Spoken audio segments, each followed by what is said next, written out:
Hello and welcome back to the Mark 1 coach build in Gauge 3. I do apologise for the long delay between part 1 and this being part 2. A lot has gone on in that time. We had to move house, dismantle the workshop, rebuild everything, and it's taken a lot longer than I ever imagined. So here we are. We also have a few upgrades to the Mark 1 coach kit. The main one being that it now has a one-piece roof. So in this part of the build, we're going to look at the roof panels. And this is the old roof in front of us, which is made up of many panels. And the new roof behind, which is a solid single piece. The reason we've moved on to a single solid piece is that it's a lot easier to assemble. Although you can get a nice finish with these panels, and on the real thing, these panels were welded together. And the early Mark 1s, the weld lines were quite prominent. But as they got better at welding, towards the end of the Mark 1s and into the Mark 2s, the weld lines became less and less obvious. And if you look at Mark 2 coaches, you'll find that it's quite difficult to actually spot the lines unless you're in the right light. So there was a lot of sanding involved to get it to look nice, and obviously it's not as strong as a single piece roof. And underneath you can see that it's still quite rough there. I've not bothered to sand it. Now we'll look at the new roof panel. So this is how you will receive the panel, like this. So this long panel will need to be cut to length, and you'll need to put an angle on the ends there to match the end of the coach.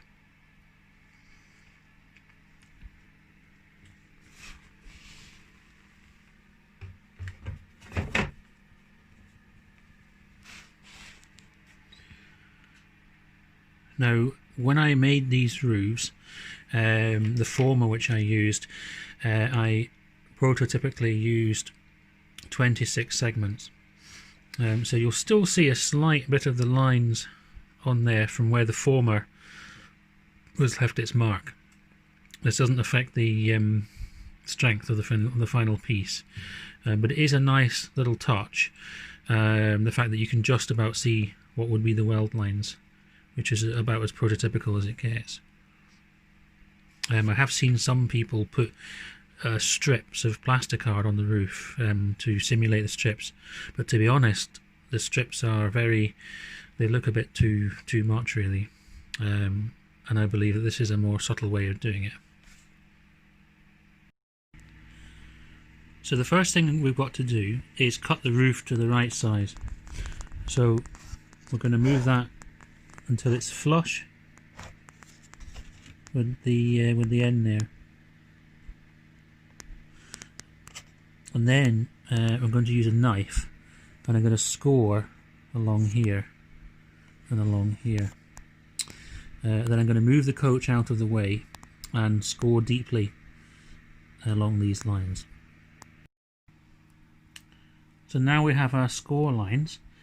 Now it's just a matter of cutting these. I would use a mini hacksaw, and be very careful when you cut these, because like cutting any thick pieces of plastic, whether it's resin, polycarbonate, acrylic, it's very easy to, if the blade catches in the material, you might accidentally snap a chip off the side of the coach roof there. So just be very careful when you do this and take your time.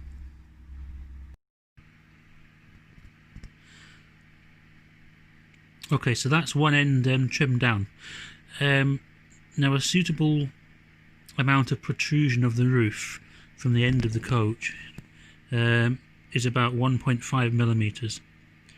So when you score the other end, just remember to move the body along by a total of 3 millimeters from the midpoint. So we'll take that along a bit. I'm just going to guesstimate this and say about there. To me that looks about right. You don't want the roof flush with the end like that, because the roof will expand and contract differently to the rest of the coach as it is not physically attached. The main reason why we've done this is so that you can remove the roof to add figures, take things in and out, etc. And also the fact that if you paint the roof a dark colour, it will try and expand more than the side panels. So it's wise to have a roof that can slide. So yeah, about 3mm will do it. Okay, so now we have a nicely fitting roof panel.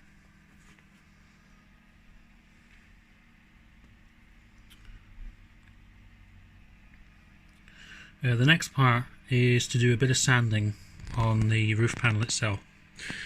So when this is made in the former, there is a line scored into the plastic to form a break line.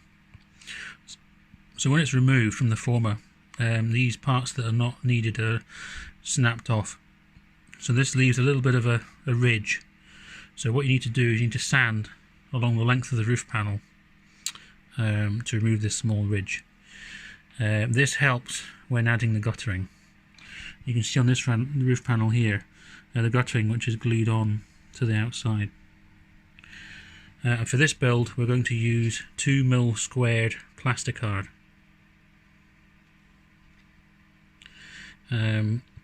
What I discovered is that by using wooden strips like this, although they looked nice, they expanded at a different rate to the roof panel when either they got wet or they were in the sun. So for instance, from running in the rain, I discovered that the wood would absorb moisture. Even if it was painted well, it still seemed to absorb some moisture, and of course they would try and swell, but they weren't able to swell because they were glued onto the resin. And then if you took them out on a hot sunny day, the roof would become a little bit softer, and of course the wood would then try and expand, and it would expand out of the way or in the way or up or down and cause a warping on the roof. So by using plasticard we don't have that problem, and it also expands and contracts at the same rate as the resin, so it doesn't cause these warping problems. If you do have any problems with the warping and your roof has been warped, for instance if you take the roof off when you're doing something and you're out in the hot sun and you leave the roof like this on something and you come back a couple of hours later, you might find that the roof has sagged a bit. So if that ever happens to you, all you have to do is lay it on a flat surface and introduce a hairdryer and run the hairdryer evenly along its length up and down, and you'll notice that it will go back to its original shape again. When we sand the edge, we also need to sand the inside edge also to remove any slight lip there. This is helpful for when adding the roof clips, as you can see here.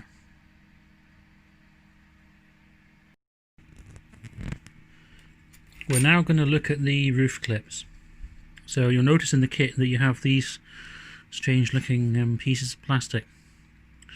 So the idea with these clips is that they're self-tightening.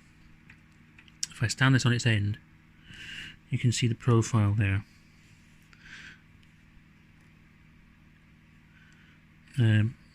So you glue this side here onto the metal bars,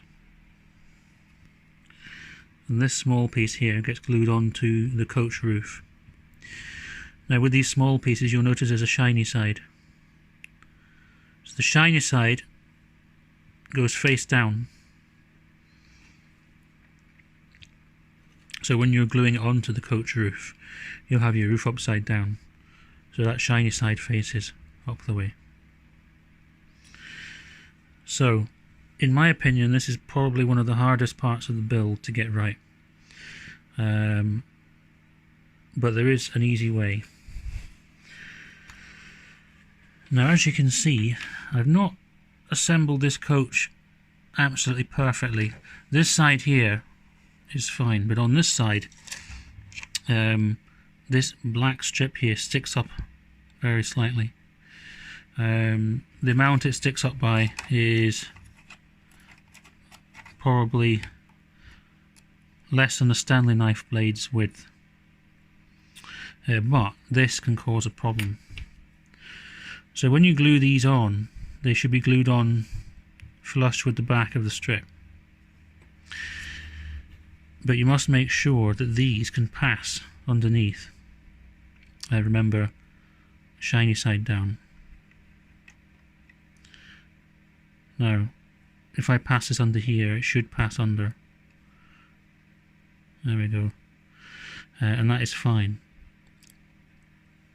So as long as, when you hold that down before you glue it on, as long as you can pass that through, it should be okay. But if it gets stuck, or it's quite stiff, the reason for that is that this piece here is hitting off this black strip. Because this is protruding slightly too high in relation to the metal bar. So there's two ways you can deal with this. You can either sand this layer down, but beware if you do that, because you might find then that when you put the roof on, that it's actually hitting off these, which means then you'll need to sand a bit off those.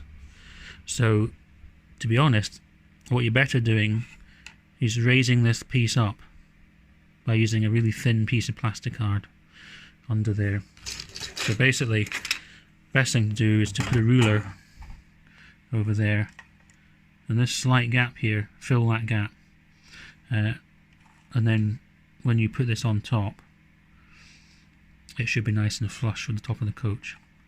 And if you do that with all of the clips, then you shouldn't run into any problems.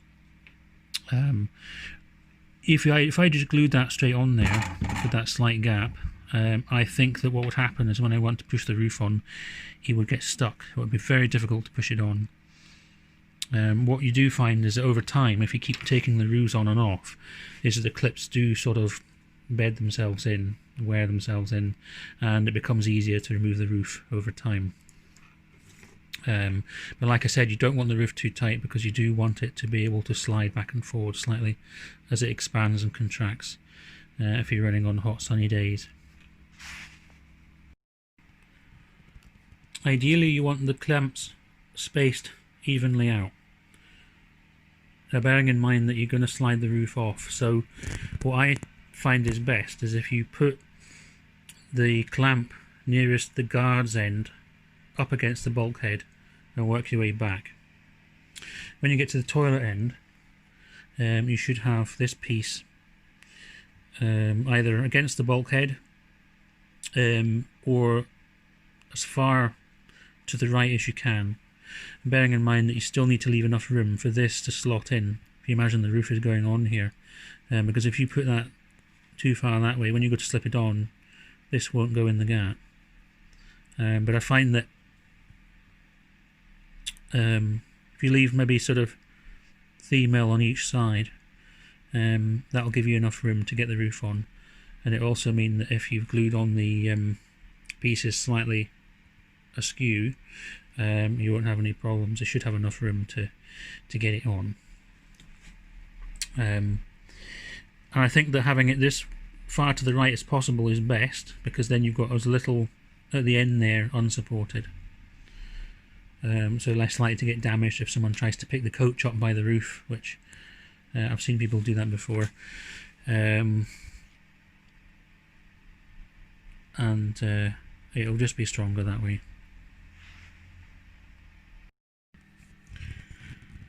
Before you glue on the clamps, you might want to sand the aluminium. Aluminium oxidizes very quickly. If you sanded this and left it a couple of days, you'll need to resand it again, ever so slightly. If it's been sitting for a while, like this one, you can see that there is now a thick layer of oxide. When there's no oxide, it's very shiny, and you can see how dull that is looking there. If you don't do that, then you'll find that the super glue will come off quite easily when you glue the clamps on.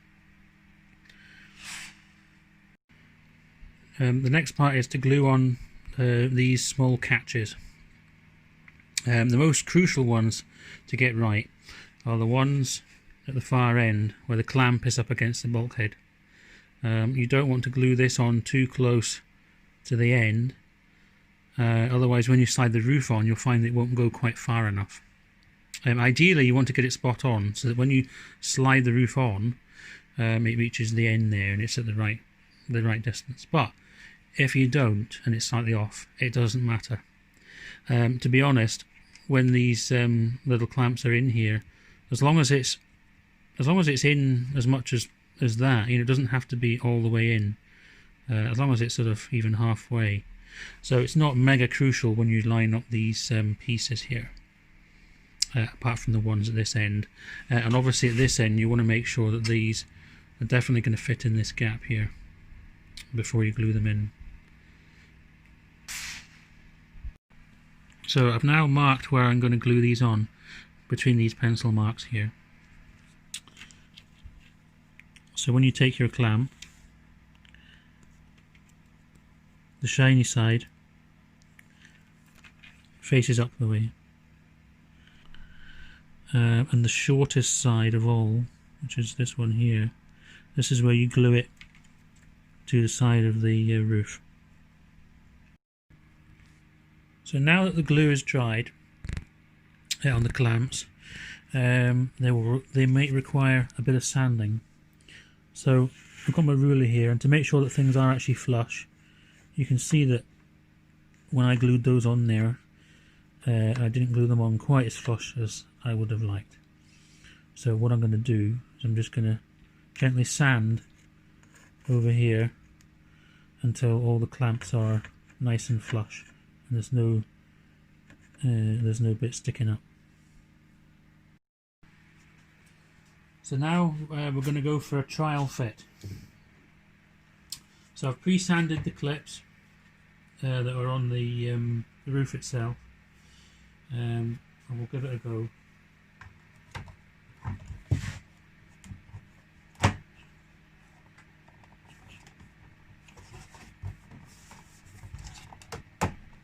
Now as you can see, it goes on, but it's very stiff.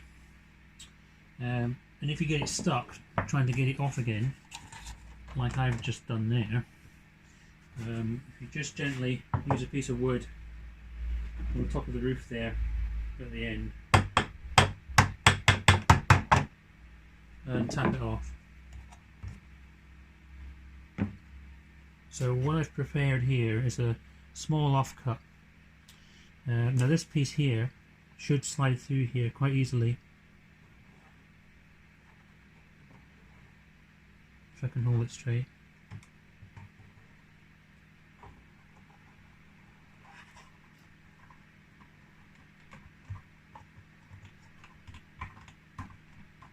See, there's a little bit sticky at the end there, so I need to have a look at this set of clips here. Maybe this one. No, that's okay. That's okay. And that's okay. So I'm now going to look at these ones at the end here.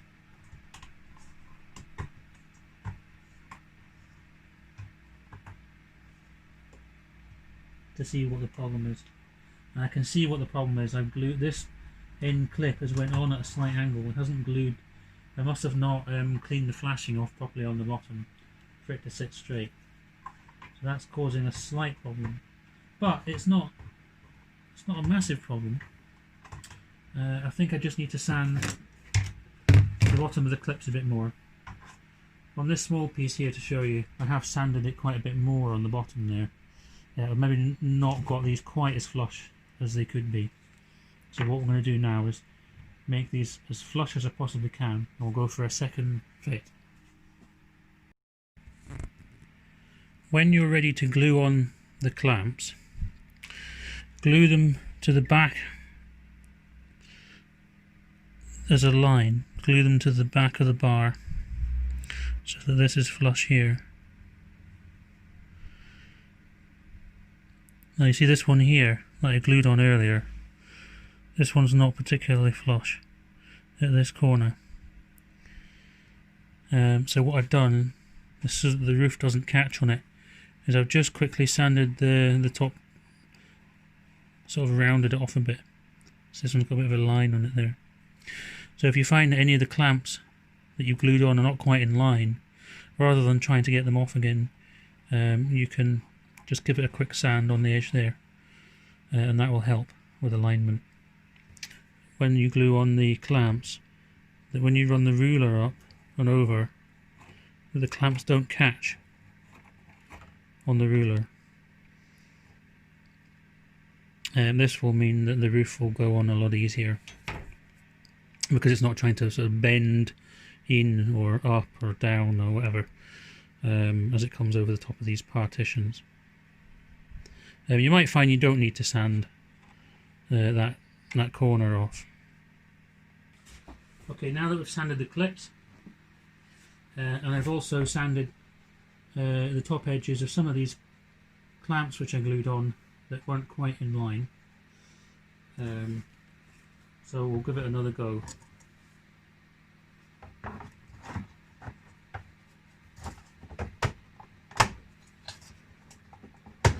Okay, it's on. That was still quite a tight fit.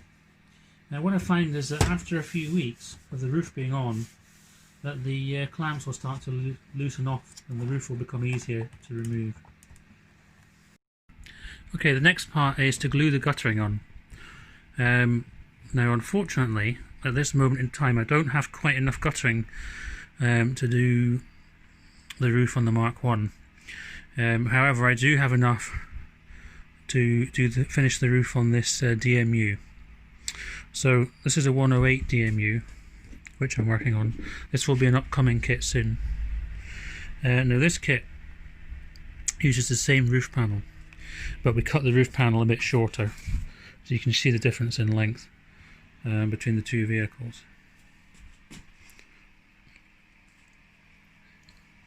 The DMU has a separate front panel here, and eventually it will have a integrated notice board as well. For this one, I just printed it and glued it on to make sure that it looks okay before I make a new mould with that on there. And this also has the guttering moulded on to this point here. But apart from that, it's basically the same roof. So all we're going to do is we're just going to super glue this 2mm by 2mm strip onto the edge there. Obviously we make sure that the roof is lying on a flat surface. When you get to the end, just leave a little bit sticking out by a couple of millimeters or so. A slight overhang on the gutter, but not too much.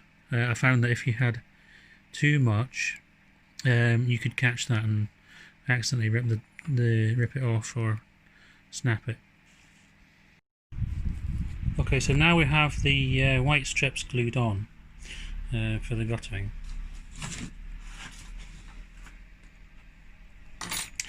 Now on the DMU, which has the same construction, you can see that I fitted the clamps a lot better. So these ones I managed to do right on the edge there, and that made all the difference. It was just being a millimetre out on some of the clamps on the Mark 1 there, meant that it caused me a lot of extra work sanding the tops of those edges there to allow the curve of the coach to sort of come in a bit closer to it. So we'll now do a trial fit and make sure that it does actually go back on now that I fitted the guttering. It should do.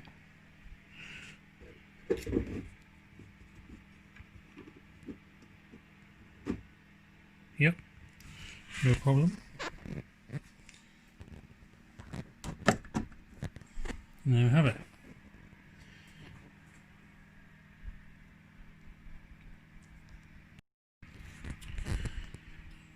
So this pretty much concludes part 2 at the moment.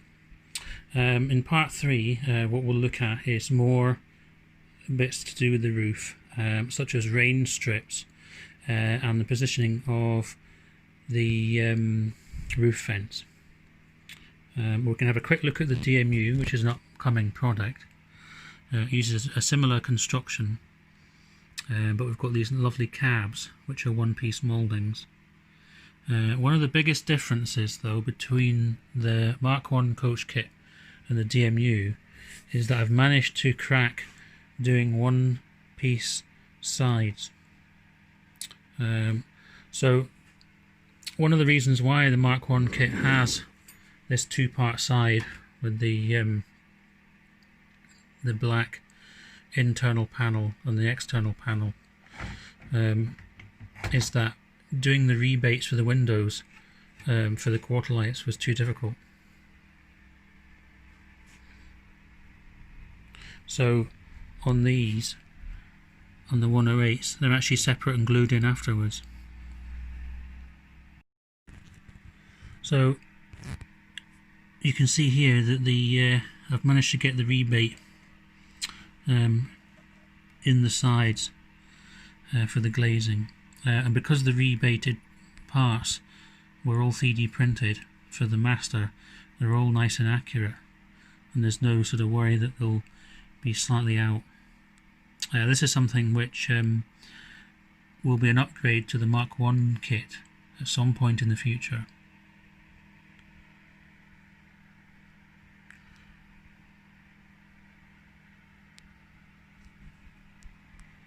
I've not done any of the underneath detail for the DMU yet, but the DMU shares the same underframe as the Suburban coaches, apart from the fact that there's no trussing underneath.